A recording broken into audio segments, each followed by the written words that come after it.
Hello, everybody, and welcome to another episode of the Real or Real podcast, where we like to suss out what is real and what is real.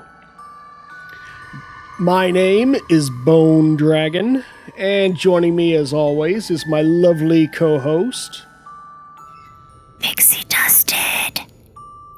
That was kind of spooky. Why you gotta be so spooky? ASMR. Oh, is that what we're doing? ASMR? Yes. Oh, okay. I'll take your word for it. The entire podcast, just ASMR. Just the whole thing. All of it. Oh, like the entire podcast like this. Every single bit of it, yes. I don't think I can do that. Okay, well then let's not. Okay, well, fine. Anyway, today we have a pretty cool little story. I've got a great story to tell. Before that, though, let's go ahead and we will say all the really cool stuff that we normally say. If you like this show, then why not, subscribe, share, whatever you got to do, and maybe tell your friends about it, because that'd be great. We would love you forever for that one. If you want to support the show, then why not take a look at our merch store? Yeah, is that so? There's a little dog whining at my feet. Yeah, because apparently he really wants you to check out the merch store. Yes, he does. He wants you to check out the merch store pretty badly. But you could find the merch store at trojandesigns.com/shops. There you'll find all kinds of really cool stuff. You'll find our merch, which Pixie just got a new t-shirt design out. And you can see what that design is if you run over to the store and look.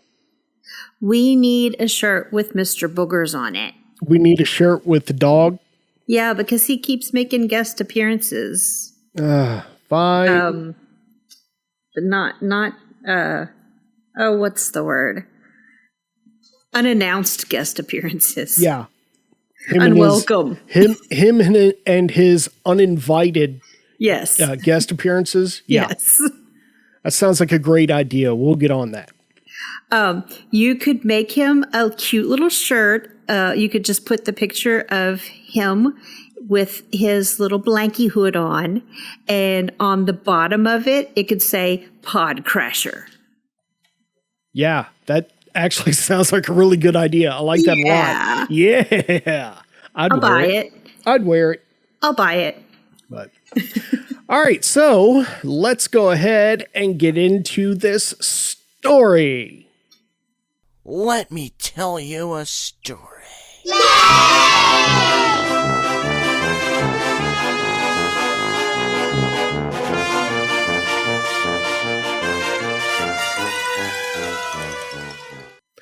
All right, everybody.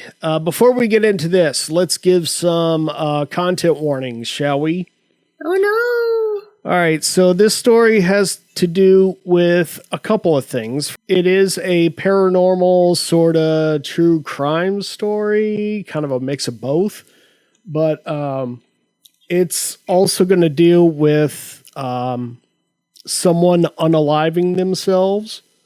It's going to deal with murder and, paranormal stuff. So, with that being said, let's go ahead and get into it. Yay! Hey, Pixie.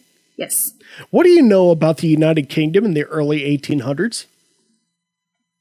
They were trying to colonize the world. Well, yeah, there's that. But here's the thing. Apparently, it was a kind of depressing time because in Chiswick, United Kingdom, in the early 1800s, a local man, I didn't get his name. Let's call him Barnaby. Barnaby. Okay, cool. Yes. Barnaby. Barnaby decided to end his own life for whatever Poor reason Barnaby. he had. Yeah. And of course, soon after, he was buried in the local graveyard. But this is a problem for some people at the time because it was believed that people who did that shouldn't be buried in consecrated ground. They basically had a belief that victims of that act won't be able to rest if they are in consecrated ground. Yeah, I've heard that before. Yeah, I mean, it was one of those weird beliefs that come with religion, you know? I don't know. Weird beliefs with religion? No. What? No. No. No. What are you talking about? All right, so a year later, people began reporting that the road outside the graveyard was being haunted by a ghost that was dressed in a white shroud with horns and had glassy eyes. Some people were even saying that they were being attacked by this ghost. So eventually people were putting two and two together and saying that it was the guy who had ended himself from the year before. He'd already been buried and the site was already settled and grown over. So they basically just said, screw it. There's nothing we can do now. So they just made it a rule of thumb to not pass by the graveyard at night. We'll go the long way. We'll just ignore this, just, whatever. Maybe the ghost. Pay no attention to that. That's just Barnaby. Maybe the ghost will get bored and go do something else. I don't know. Anyway, so now let me introduce you to Charles Tobersmith. Hello, Charles. Charles, so nice of you to join us today on our podcast. I know, right? Hello, Governor. Right. I sure do really like being on this show, even though I'm doing a horrible accent. Right. And if we had any viewers from the UK, listeners, they are now gone. Yeah, they're pissed off at me now. Yes. Okay, so Charles was a bricklayer by trade, which meant that his work hours could last until after the sun goes down, right? Right. So to get home, he'd have to pass by that graveyard. Can you tell where the story is going? He read into Barnaby? No. Actually, you're wrong. Oh, okay. One time he was walking by the graveyard and saw somebody else walking the other way. And the person looked up, saw him, and began sprinting back to town. Okay? So Charles thought that was weird until he got to town and found the guy surrounded by some other people who all started laughing at the guy. Okay? Apparently the guy thought that Charles was the ghost and had run all the way back to tell everybody about it. I got it, because he was working, so he'd be covered in dirt and dust and mortar powder. Yeah. So, well, there's other aspects of it as well, but we'll get into that in a second. Okay. But when Charles got home, he told his wife about it, and she said, well, yeah, look at you. I am so sorry. I'm just going to stop doing that. So hey, hang on. Okay. Let me give it a shot. Okay, you give it a shot. Well, yeah, look at you. You're in right state. Yeah, that could work. A little better. But a little better than me trying to do it. I'm doing a terrible Monty Python thing over here. Yeah, we should probably just stop. Yeah, we'll just stop doing the fake accents. All right, we're terrible at it. Anyway, so she says, well, yeah, look at you. And Charles, who was unusually tall for the time, looked down and noticed that his work uniform was an all white outfit. On top of all the mortar and dust and everything that he'd be working in, his clothes were all white, which was a description of the ghost, right? Yes. So she suggested that he should start wearing an overcoat so that stuff like that didn't happen. Charles laughed it off and thought that it wouldn't be necessary. He's thinking, oh, if people just mistake me for the ghost, it'll be something to laugh about later. And she's like, I don't think you understand what people are willing to do. Yeah, but I mean, you can't kill a ghost. It's already dead. No, but people sure as hell will try, won't they? Oh my goodness. Yeah. Okay. So that's where this is going, isn't it? She basically told him, hey, to keep people from mistaking you for the ghost, why don't you start wearing this overcoat? And he basically said, that's a bit unnecessary, I think. So he just never did. Much. Yeah. It's a bit much.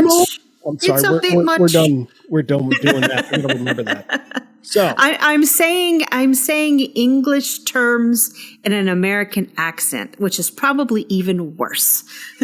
A bit much, isn't it? Yes, you are absolutely right. That is even so much worse. Even worse. Okay.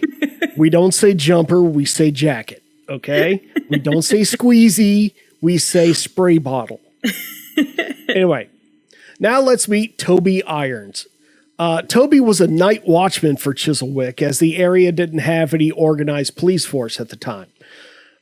Toby had heard of the ghost near the churchyard, but didn't really put much thought into it because he considered himself a practical man, and, there's quotations, no such things as ghosts, unquote. No, he was more worried about the reports of someone using the stories of the ghost as a cover for attacking people in the night. Yeah. It would be a good cover, though. It would be. Yeah. But especially at that time, I know, right? I mean, just think about the absolute boredom that everyone's going through at the time, Mm-hmm. I don't think they were bored. I think they had quite a bit to do back then, and they had a lot of work, and it would have been a rougher life than what we have now. But still, for entertainment, everybody needs to blow off steam somehow. Not so much for entertainment. It would be a good cover for committing crimes. Right. That blame it on the ghost. Yeah. Blame it on the ghost. Yeah. And that is because. He was worried about that because one report that he had received was from a couple of people that said that they were walking through the churchyard and saw something rise up from the tombstones, and instead of just woo and being spooky ooky, it actually attacked them.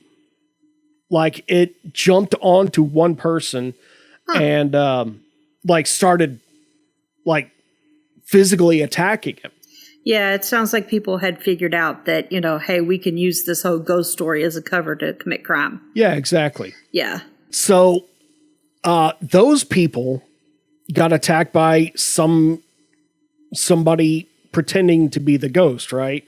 And while fighting it off, one of them had said that they felt the shroud as being soft and like, quote, a great coat. Unquote. So it was like cloth. This was a real person. And Toby himself had seen this faux ghost and challenged it at one point. And when that happened, whoever it was threw the shroud off, threw it on the ground, and just took off running and lost Toby after a minute. So, Toby was being extra careful when he would pass by the graveyard because he wanted to catch whoever this trickster was. Okay, so he was already on alert. Yeah. Okay. Because, like you said, somebody was taking this story and... They were taking advantage of the fact that they could use this as a cover to commit crime. Oh, absolutely. Absolutely. And even if they weren't going to commit crime, maybe, they were using it as a source of entertainment for themselves because they're like, oh, hey, let's scare people. Well, it could be. I mean, because 1800 scare actor. Like we said, people were looking for ways to entertain themselves at the time. Right. And, they don't have the stuff that we have today. They didn't have, TVs and radios and all that other good stuff. Of course, I don't know if they had. No, I don't think they did have radios at the time. I don't know. 1800s? Yeah, 1800s. Don't think so. But I don't think they did. I'm not completely 100% sure on that, but I don't think so. Right. You know what they did have back then, though? Guns. Yes, Lots they did. and lots of guns. Which they needed for colonizing the world. Yes. So when news of someone pretending to be the ghost got around to town, armed groups of men began patrolling to find the guy and bring him in. A lot of them had like shotguns and pistols and stuff like that. And whenever you are an untrained person and you are on the hunt for someone, I think we all know how that usually turns out. Not good. No, not good. Not good. At all. Not good. Because, you hand somebody a gun and they just instantly turn into a vigilante. Oh, now, it's power. Yeah. It's so power in your hands. It might not be as bad in the UK, but oh my gosh, you don't hand an American a gun and be like, we're going to hunt somebody down. That would just be chaos. Chaos. Oh, dude. I would assume it would be as much chaos there too, but like that's my point of reference is that's not a smart thing to do. Well, I mean, think about it this way. How many Americans were walking around with handguns in their pocket during the 60s and 70s?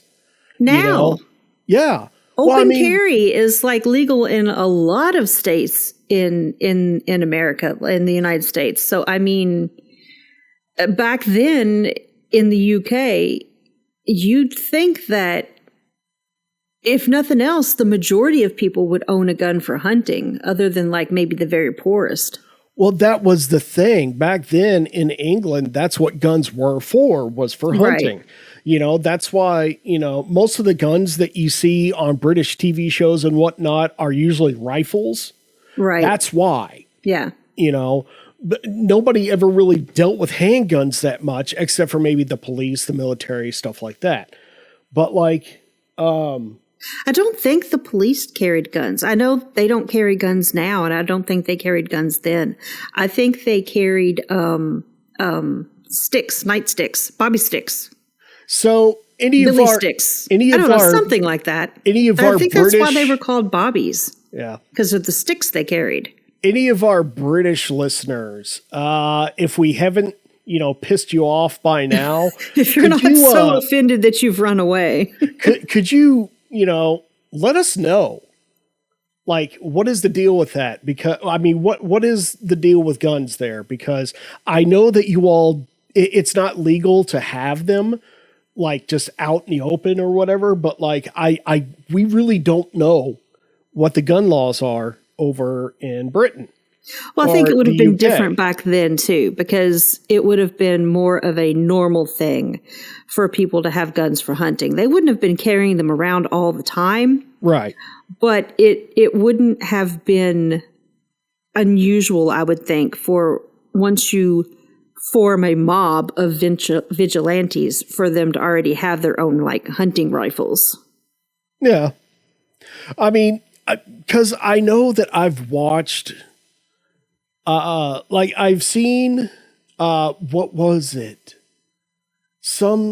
It was an old British show.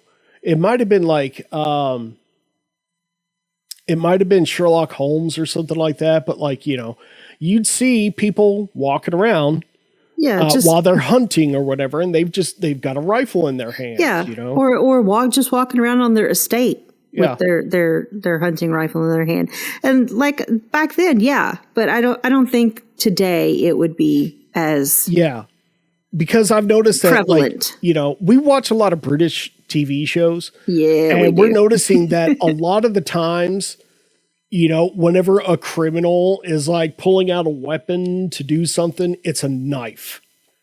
Right. And they'll pull out a knife and they'll point it at you. And as an American, the police officers don't carry guns. Yeah. They have tasers, like, at the most. Yeah. But like as an American, I'm looking at that guy going, oh, you That's like a summer whole child. That's a whole nother debate we could get into, the gun laws in the United States. But I think that you have to be a lot more disciplined anymore. Cause I remember the story of the guy, was it like the 60s or 70s? He was riding through the Haunted Mansion. And when it got to the ballroom scene, he saw one of the, what are they called? The, animatronics. Oh yeah. I think it's guns at each other. So he fired off a shot in the middle of the ride. Yeah, I think that those two paintings are supposed to be based on the Hamilton Bird duel. Right. Yeah. I mean, there was a story of a guy who did that. Why would you, if you were in your right mind, why the hell would you do that? First of all, why do you have a gun at Disneyland? That's what I'm wondering. And see, that was the thing. Back then, it wasn't that big a deal for just any jack off to have a gun on his hip. They just walk around with that shit. And, anymore, that's still true. But at least now, because of the efforts of people that are working against any jack off having a gun, you now have to go through classes. You have to learn trigger discipline. You have to learn all that stuff. And it's not a toy. This is a weapon. Well, I think the big difference in this country is that it's an amendment to the Constitution. The right to bear arms is there. And so that's why, it's been a law for like so long that it's hard to make additional laws about it for gun safety. Right. And it is, especially when you have so many people giving so much pushback on it. Right. But, that's it. We've gone off on such a tangent. Okay. Yeah, I'm sorry. Toby has gathered together a mob of vigilantes. No. Toby did not do this. They did it on their own. See, it's been so long. I know, right? Since the story that have... No. So a mob of vigilantes have gathered together. Yes, a mob of vigilantes have gathered together, and they're just doing patrols, trying to catch whoever's running around in this ghost costume. Oh, so 1800s Neighborhood Watch. Yeah, pretty much. Which was actually Toby's job originally. You got to remember, he was a night. Yeah, he's a patrolman. Yeah. All right, so one night in January, after work, Charles was heading to visit his mother and sister, who lived near the church. Meanwhile, on the other side of town, Toby was beginning his rounds and met with one of those patrols, the vigilante patrols. All right. And they asked him, hey, you going to join us? And he said, sure, after this first patrol that I got to go on, this first round that I have to go on. Around 10 p.m. that night, Charles's mother and sister were waiting for him to arrive when they heard a ruckus outside. And so the sister went outside to see what was going on. And there she heard Toby yell out, damn you, who are you? What are you? I'll shoot you, damn you. And then he shot his pistol right after. Like into the air or at whoever he was talking to? At who he was talking to. Well, he didn't give him much of a warning, did he? No, he did not. He was just like, I'll shoot you, pew. I'll shoot you, pow, pow, pow. Or just the one shot, pow. Pow, I'll shoot you. Which, pow, pow, pow. If you're smart and if you're a night watchman, then you're going to allow them to have a moment to see how they're going to react. Are they going to run away? Are they going to, give up and be like, okay, just don't shoot me. Or, but also, I don't know how much training 1800s constables get.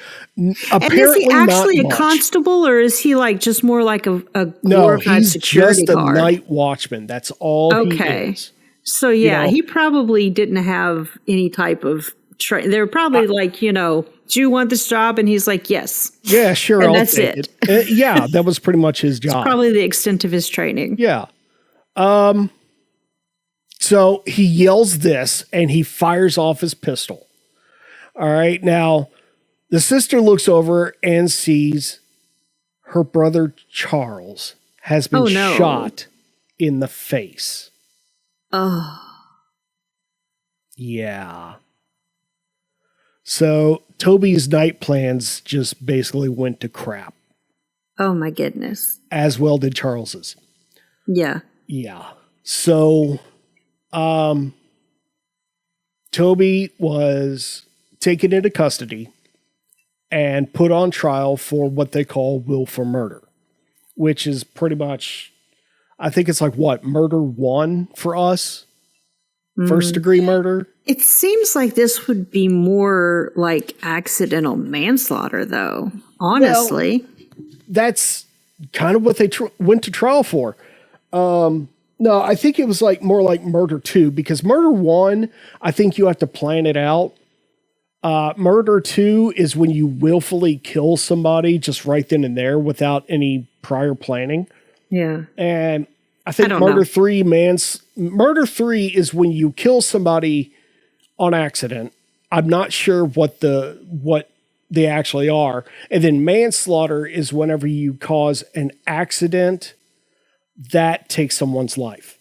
I think that's what the case is. I don't know what the levels are, but it just seems like it should be like a lower level. Like any murder is bad, but it should still just be like a lower level murder charge, because I mean, it was a misunderstanding, and I feel like they all kind of fed into that mob mentality by this point. Right, but my only problem with that is, how does that justify killing a man?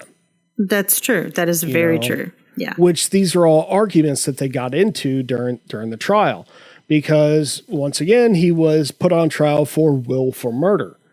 During the trial, Toby said that he fired out of self-defense. Okay.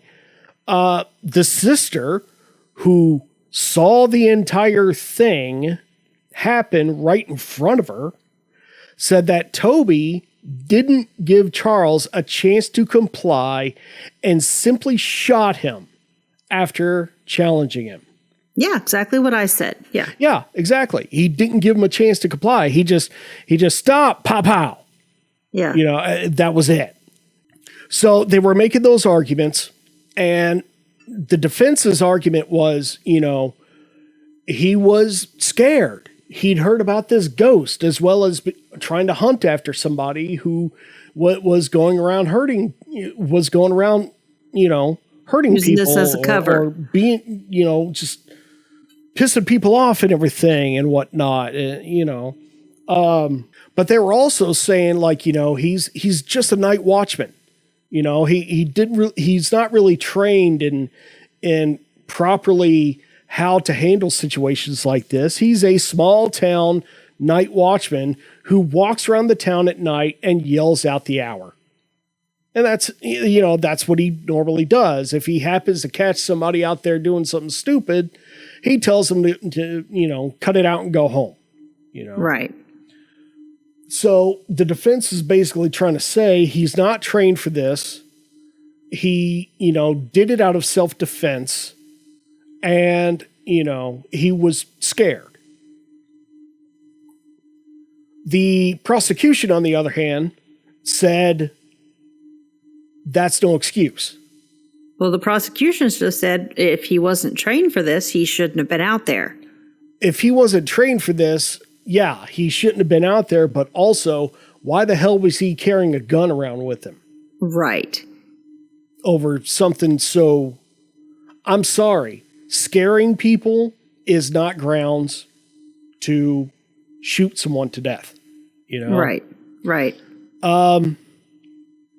So initially the jury tried to find Toby guilty of manslaughter. Okay? Which is, like you said, it's a lower charge. It's a lower charge, and it's an accidental death. Right. Okay. That you just happen to cause. The judge reminded them that I'm not sure how it is now, But the judge reminded them that Toby was on trial for willful murder and must be either guilty or innocent of that crime. Okay, so like they couldn't recommend a lower charge. Right. Well, I mean, it would make sense that that's not the jury's job to recommend a lower charge. Yeah, but You're here to decide this or this on this charge, guilty or not guilty. I can't help but feel like that the judge kind of had kind of a personal stakes in this situation, whether it was he knew Charles and was friends with him, or if he just was super tired of hearing about all this ghost crap or whatever. Or maybe this wasn't the first time this is something like this has happened. You know, it could be. Maybe he's like, this needs to change. Night watchmen need to be running around untrained with a gun. Yeah, I mean that very well could be the case. Either way, I could tell something for a constable. Right, I could tell that this judge was just pissed off at this situation and he wanted to be done with it. Right, because he also reminded them that Toby's standing in the community had no bearing on whether he should be found guilty or not. Which, honestly, I can't help but feel like that sometimes I kind of wish that we still had that mentality about certain things, Yes, exactly. Oh, God. Yeah, get me going on that. That's a whole nother tangent we probably don't need to go on. Yeah, we'll save that for another time. Anyway, so the jury came back with a verdict of guilty. The judge said that even if Charles was the one causing trouble out on the road, scaring people was not a crime worthy being shot over. Okay, so the judge then sentenced Toby to death. Oh my goodness. Yeah. Wow. That's why I'm saying this judge must have been super pissed about this situation because, wow. Yeah, it sounds like he was trying to make an example of him. I think so. So something must be going on.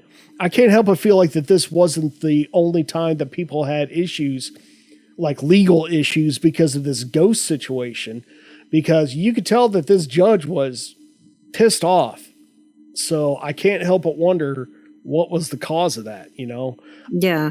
I speculate that he was tired of hearing this shit and he wanted the stories to end. So, yeah. Possibly. Yeah.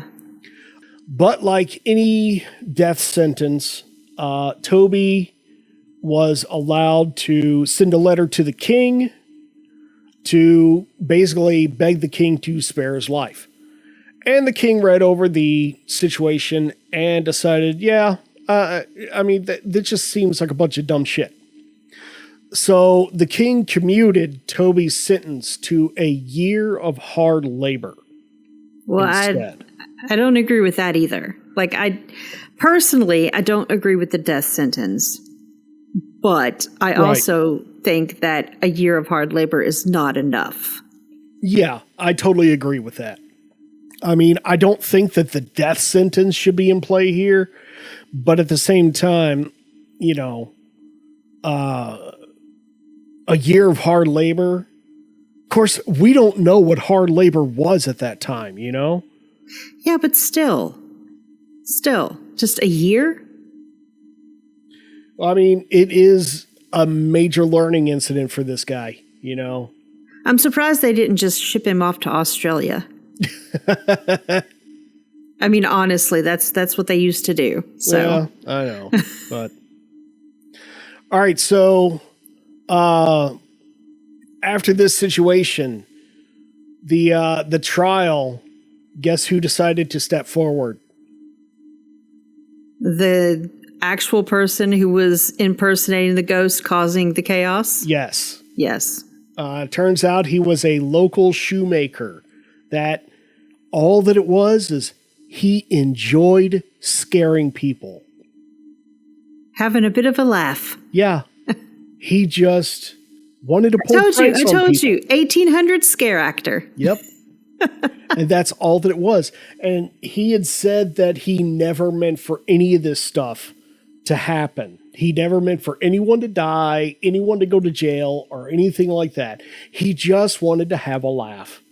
Well, at least he came forward, you know. I don't think most people would have. Yeah, no, I agree. But there are no records of this guy being charged with anything, though. So, Well, because, I mean, he who's to didn't say? really, like the judge said, it's not illegal to scare people. Yeah, and no, it's not. Because if they did, I would be, on death row right now. I think that the most they could have charged him with maybe would be like public nuisance. Yeah, I probably. don't know. Probably, but, What would they call it over there? Buggery? I guess so. I don't know. Maybe that's a completely different thing. You got me. But, I'm going to stop now. Okay. Just in case that's something different. So that's the story. Ms. Pixie, can you tell me, is this real or is it real? Is it an A or an E? Well, I do believe that this is an A. This is something that really happened. And I believe that because I feel like I saw an episode of BuzzFeed Unsolved about this years and years and years ago. But I think when I saw the story, he was a baker. And that's why he wore white and he was covered in flour when he would, like even on his face and arms and stuff when he would leave work. That's weird because like everything that I looked for in my research said that he was a bricklayer. Well, I might be. It's possible that I'm misremembering that. I don't know. But anyway, yes, this is real. It is an A. So good job, Miss Pixie. Yay. This actually happened in a town called Hammersmith in the UK, which is right outside London. And this is a story known as the Hammersmith Ghost Murder. Okay. Yes. And it was actually in 1988, they were debating self-defense laws in the UK. This case was actually brought forward when they were debating self-defense laws in the UK. Lawyers, or what they call over there solicitors, were talking about how this situation is why they really need to take a look at self-defense laws. I'm not 100% sure what self-defense laws are over there now, but I do know that they are very strict about what is considered self-defense. And it was, they made this new law included in the Criminal Justice and Immigration Act of 2008. So, yeah. Well, okay. Yeah. Yeah. Yeah. So, good job, Pixie. Yay. Yeah. The only, I'm pretty sure I watched an episode of BuzzFeed Unsolved from maybe about 10 years ago. Somehow that doesn't surprise me. About this. Yeah. Yeah. BuzzFeed Unsolved likes to get into weird stuff like that. So I was kind of hoping you hadn't seen or heard anything about it. I want to say that's the only place I've ever seen or heard anything about it. Really? Yeah. Huh. Well, now you heard it here. Yeah. Now All right. everyone's heard it here.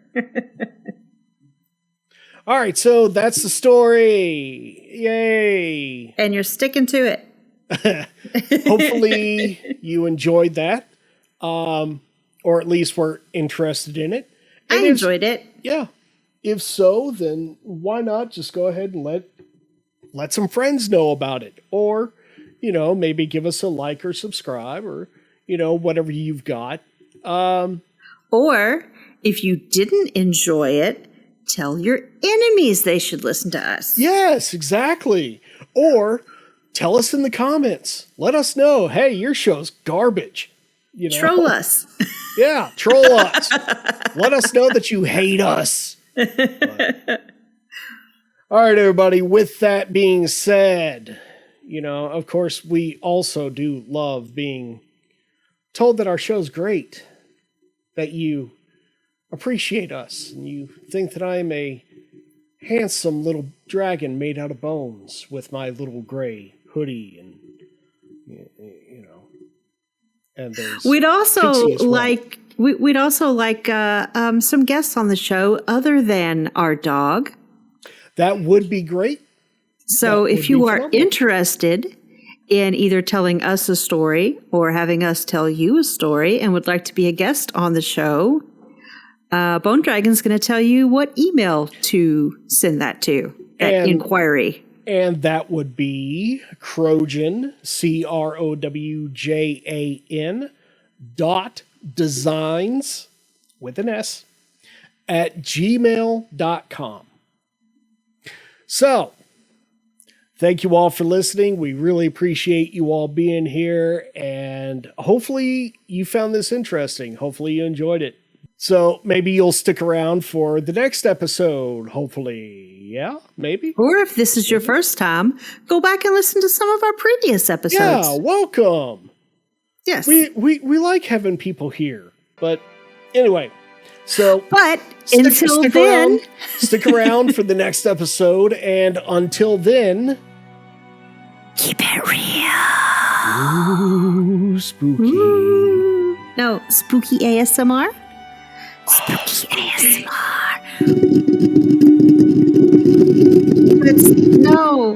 No, that's just bad. Okay.